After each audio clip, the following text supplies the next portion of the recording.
La quinta tappa, Masarolis-Montemaggiore, percorre una strada a dislivelli variabili lungo i colli del Friuli orientale, lunga 24 km e mezzo.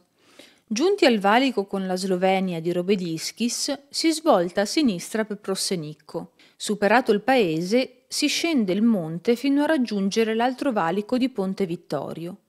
Superato poi il guado del fiume Natisone, il cammino procede con un continuo saliscendi per arrivare infine a Montemaggiore, paesino posto ad una quota di 795 metri sul livello del mare.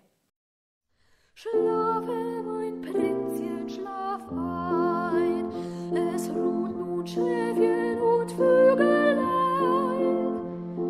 Garten und Wiese verstobt, auch nicht ein Bienchen mehr sucht, Luna mit silbernem Schein, gucket zum Fenster herein, schlafe beim silbernen Schein,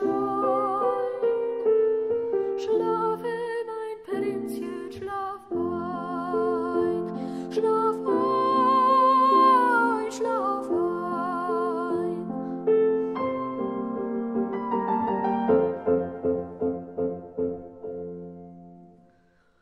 Alles im Schlosse schon liegt, alles in Schlummer gewiegt, reget kein Mäuschen sich mehr,